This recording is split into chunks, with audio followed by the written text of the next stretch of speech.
నివాసులందరికీ వినాయక చవితి శుభాకాంక్షలు.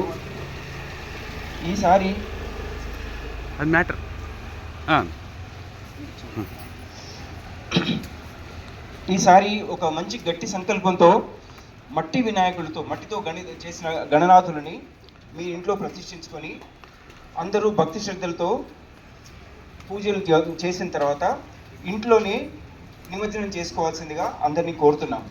హైదరాబాద్ నగరంలో వైభవంగా నిర్వహించుకునే వినాయక చవితి వస్తోంది. ప్రతి ఇంటిలో కుటుంబ సమేతంగా నిర్వహించుకుంటూ అపార్ట్మెంట్స్ కానీ కాలనీ బస్తీలలో సామూహికంగా వినాయక విగ్రహాలను ప్రతిష్ఠించుకొని పూజించడం ఆనవాయితీ. ఇళ్లలో మరియు సామూహికంగా ప్రతిష్ఠించే గణపతి విగ్రహాలను పర్యావరణానికి హానికరంగా కానీ మట్టి గణపతి విగ్రహాలను ఉపయోగించాలని హైదరాబాద్ సిటిజన్స్ ఫోరం హైదరాబాద్ జిందాబాద్ విజ్ఞప్తి చేస్తున్నది.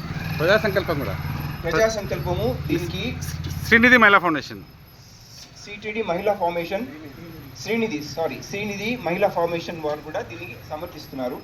గౌరవ్ హైకోర్టు పర్యావరణానికి హాని చేయొద్దని మట్టి విగ్రహాలను ప్రతిష్ఠించాలని, విగ్రహాల ఎత్తు 5 అడుగులకు మించకుండా చూడాలని సూచించింది. భక్తుల విశ్వాసాలను, సామాజిక భవిష్యత్తును, పర్యావరణ పరిరక్షణను దృష్టిలో పెట్టుకుని గౌరవ హైకోర్టు ఇచ్చిన సూచనను అందరం పాటిద్దాం. వినాయక విగ్రహాల్లో అత్యధికం ప్లాస్టర్ ఆఫ్ ప్యారిస్తో అనేక రకాల రసాయనిక రంగులతో తయారవుతున్నాయి. ఈ విగ్రహాలను హుస్సేన్ సాగర్లోను నగరంలోని వివిధ చెరువులలో నిమజ్జనం చేయటం జరుగుతున్నది.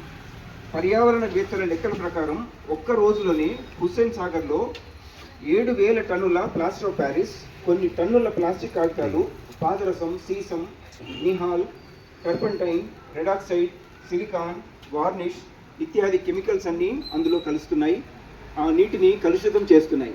కాబట్టి పర్యావరణవేత్తలుగా, పర్యావరణ పరిరక్షకులుగా మీరందరూ జాగ్రత్త వహించాలని, మట్టి గణపతుల్ని పూజించాలని, నిమజ్జనం ఇంట్లోనే చేసుకోవాలని చెప్పేసి మీకు అందరికీ విన్నపం చేస్తున్నాను.